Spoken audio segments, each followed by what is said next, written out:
What is history? It's the soul of a person or a country. 19 years ago today, almost 3,000 people were murdered on our soil.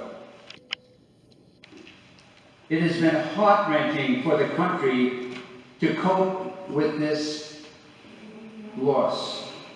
So if we could take a pill and erase all the memories, would we do it? Absolutely not. Because we are who we are today because of our memories. These are embedded in our soul.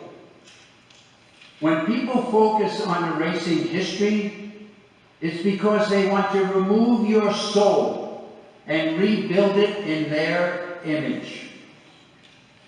First responders put themselves between people and danger. Cowards put people between themselves and danger. When we were young, our parents taught us to respect authority and our elders. That's why a little nun was able to teach a class of 35 or more students. We were taught as children to settle disagreements with words, not fists. We said the Pledge of Allegiance at the start of every day in school. And the American flag hung in our classrooms. My mother made the sign of the cross when police and fire apparatus passed by. When I asked her why she did that, she said so that God would keep them safe. Why is our country exceptional? Because of its people. When we reflect on our history and traditions, we see how young men and women answered the call to stand up for the country time and time again. When World War I broke out, a song by George M. Cohan said it all.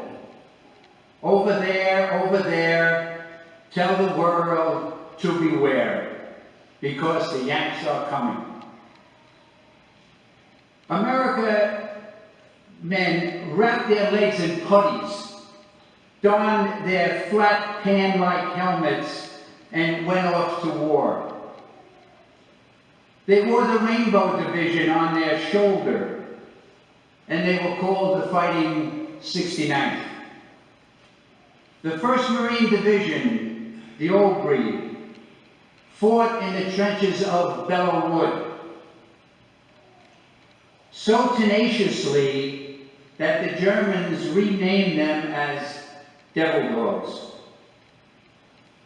World War II, when the world went to war for the second time, and the Americans heard rumors about the torture and slaughter of the Jewish population, it was horrifying. But it took an attack on Pearl Harbor for the men and women to refocus on war again. Even after the attack, the Japanese Admiral Yamamoto said, "We have awakened a sleeping giant," and filled him with a terrible resolve. Months after the attack on Pearl Harbor, Colonel Doolittle and his men dropped bombs on Tokyo, and the Navy turned the tide of the war at the Battle of Midway. Then Iwo Jima, Tarawa, Salerno, the Battle of the Bulge, and on and on. General Wainwright was forced to surrender 70,000 men under arms to the Japanese. They eventually wound up in the Bataan Death March, where 10,000 men died. There were other special units. The 442nd Infantry Regiment, made up of second-generation Japanese Americans, who were awarded numerous medals and citations, including 21 Medals of Honor. The Afro-American units, such as the Red Tails, who distinguished themselves for protecting the bombers in Europe. In addition, there were the Buffalo Soldiers, who fought while they were attached to the Marines on Saipan. Then, after fighting and dying for over 3 years, small security patrols operated in the woods in Europe came upon strange-looking places with fences made of chicken wire and small buildings 200 or 300 feet long. When they cut open the gates, hundreds of emaciated men and women emerged. These were the contributions of a so-called sophisticated people to the history of the world. It could have been Auschwitz, Treblinka, or one of the other 100 such camps located throughout Europe. Here were young men who 3 years earlier were milking cows, welding, standing in front of a classroom. Now they were observing the incomprehensible, man's inhumanity to man. These first responders enlisted to come to the aid of people they never met, places they never knew, other than in books or movies. We must know our history, the history that produces men and women like these. As Admiral Halsey stated, uncommon valor was a common virtue.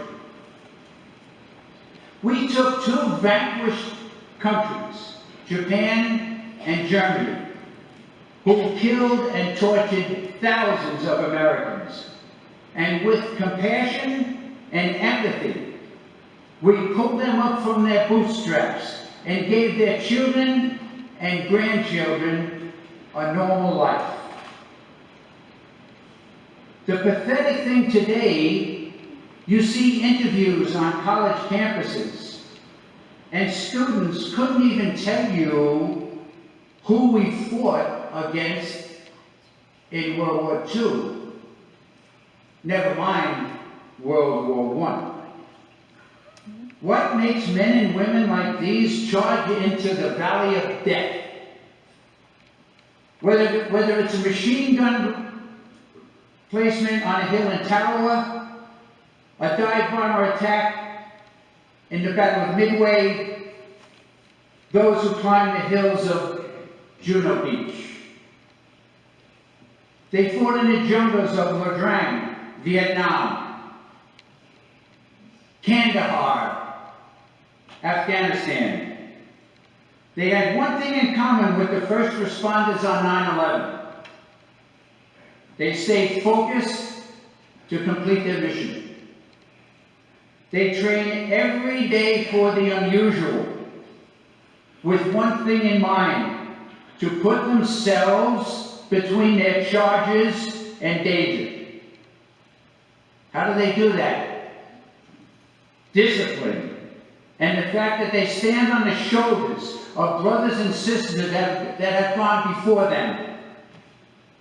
That's called tradition. The Port Authority personnel, New York City police officers, and the 343 firefighters who stood up and charged into those towers of death to get between the innocent and danger. These were special men and women. The NYPD officers were from precincts surrounding the towers. The emergency service personnel held training exercises there on a regular basis. The 343 brothers came from every borough with one thing in mind: let's get in the fight. All knew that this was going to be a major challenge that they may not survive. We mentioned discipline and tradition, and we must also add accountability. We should be able to walk through the streets and ride our subways, not even giving a thought to our safety. Why? Because our strength as a nation is the overwhelming power of our first responders. The United States Navy, Marine Corps, Air Force, Army. Their tradition, strength, and overwhelming support of the American people say to the world, don't mess with our flag or our country. The same thing applies to first responders, the police departments throughout the country, who say to your grandmother, you're safe and you will not be hurt on my watch. The 21-year-old female police officer in New York City represents the entire population, and she should be confident that the citizens stand behind her. All of us. In conclusion, I'd like for you to visualize the Brooklyn Bridge and a small rear mount truck company, 118, moving across the bridge to Manhattan. They could see the towers after both planes hit. So, what do most people say they were thinking about? Was it fear? No. Do they understand the operation and the mission that was in front of them? Yes. Overcoming fear and driving into this towering inferno is called courage. Someone here today will be reading names. Some will read the names of the firefighters on the bridge that day with ladder 118. It's an honor to read their names. It's an honor to sit here and know they are part of our history. Everyone that reads the names today, or those who walk out of the church remembering a name, should remember one thing: that somewhere their children and grandchildren are smiling. Thank you.